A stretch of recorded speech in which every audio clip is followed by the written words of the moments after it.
శ్రీ సచిదానంద సమర్థ సద్గురు సాయి మహారాజ్కి జై. సాయి బిడ్డలందరికీ సాయినాథుని ఆశీర్వాదాలతో గురుచరిత్ర పారాయణం 40 అధ్యాయంలో ఉన్నామండి. నిన్న చెప్పుకున్నాం కదండి, ఆయనకి కుష్టి రోగం వస్తే స్వామి ఆ ఎండుకట్టికి నీళ్లు పోయమన్నారని. ఆ తర్వాత ఏమైందో చెప్తాం. అటువంటప్పుడు ఈ జబ్బుకు తోడు ఇంత ప్రయాస ఎందుకు అంటే, వాళ్ళందరూ కూడా చూసిన వాళ్ళు స్వామి డైరెక్ట్గా నీకు ఈజీగా తగ్గించవచ్చు, కానీ ఈ ఎండుకట్టుకి నీరు పోయమన్నారంటే అది ఎప్పుడుకి తగ్గుతుంది, నీకు ఎప్పుడు ఎలా పోస్తూ ఉంటావు, అది ఎప్పుడు సిగురిస్తుందని హేళనగా మాట్లాడుతూ ఉన్నారంటండి. అంతే కదా. ఈ అటువంటప్పుడు ఈ జబ్బుకు తోడు ఇంత ప్రయాస ఎందుకు అని నిరుత్సాహపరుస్తుండేవారట. ఇలా 1 వారం రోజులు గడిచిపోయాయి.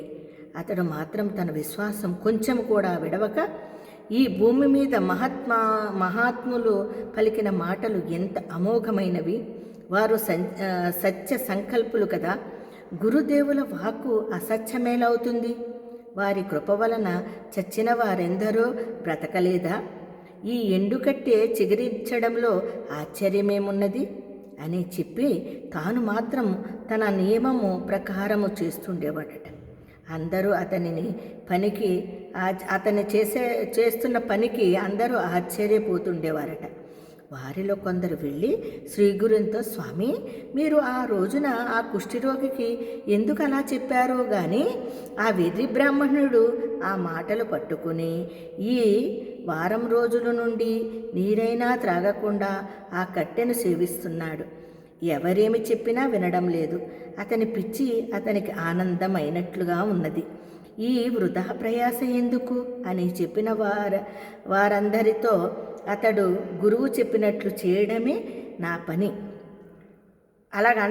అన్నారంటండి. అంటే ఆయన అన్నాడట, చూడండి, నా గురువు చెప్పినట్టు చేయడమే నా పని అన్నాడట.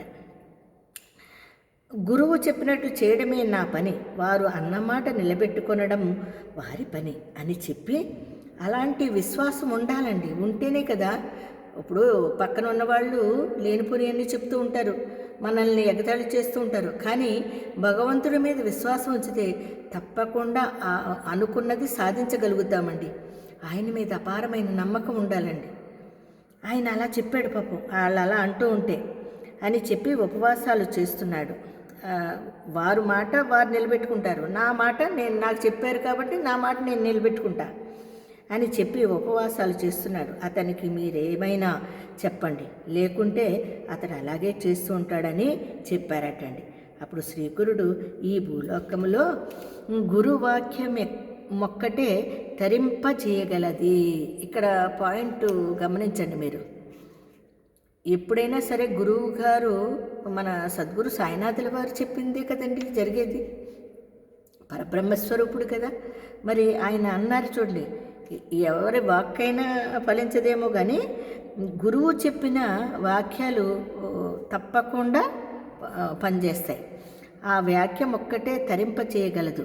దానిని విశ్వసించగల వారికి కోరినవన్నీ సిద్ధిస్తాయి. దానిని విశ్వసించలేకుంటే వ్యర్థమే. ఎవరి భావము ఎలా ఉంటే వారికి ఫలితం కూడా అలానే ఉంటుంది. దానిని తెలిపే ఒక వృత్తాంతం ఉన్నది, విను.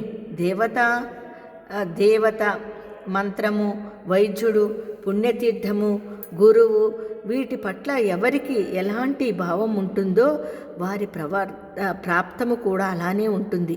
ఈ సంసార సాగరాన్ని దాటడానికి దృఢమైన భక్తితో, యుక్తితో గురువును సేవించడమే అన్నింటికంటే సులభమైన సాధనం.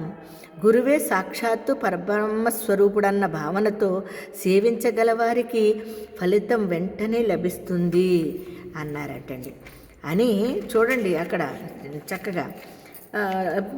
పూర్వము పాంచాల దేశాన్ని సింహకేతువుడనే రాజు పరిపాలిస్తుండేవాడు. అతనికి కొడుకు ధనుంజయుడు ధార్మికుడు. ఒకసారి ఆ రాజకుమారుడు వేటకని నిర్జనమైన ఒక మహారణ్యానికి వెళ్ళాడట. అతడు చాలాసేపు వేటాడి బాగా అలసిపోయాడట. అతనికి బాగా దాహం వేసింది. అప్పుడు ఒక బోయవాడు ఒక కొలను వద్దకు అతనిని తీసుకుపోయాడట. ధనుంజయుడు దాహం తీర్చుకుని ఆ ప్రక్కనే ఉన్న ఒక దేవాలయానికి వెళ్ళి అక్కడ విశ్రాంతి తీసుకున్నాడట. ఆ దేవాలయంలోని ఒక ప్రక్కన పడి ఉన్న ఒక శివలింగాన్ని ఆ బోయవాడు తీసుకుని దానిని తదేకంగా చూస్తూ ఎంతోసేపు ఉండిపోయాడట. రాజకుమారుడు అది చూచి, నీకు ఈ లింగము ఎందుకు అని అడిగాడట.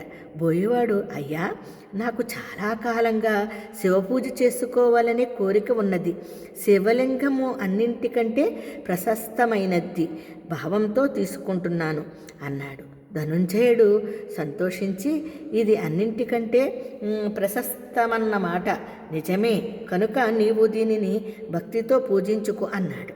అప్పుడు ఆ బోయవాడు, అయ్యా, నేను అడవిలో పెరిగిన వాడిని, దీనిని ఎలా పూజించాలో నాకు తెలియదు, దయతో దీనిని పూజించే విధానం చెప్పండి, మీరే నా గురుదేవులు అని నమస్కరించాడట. ఆ రాజకుమారుడు ఇలా చెప్పాడట, అయితే చెబుతాను విను. దీనిని తీసుకుని పోయి నీ ఇంట్లో ఒక చోట శుభ్రం చేసి స్థాపించు.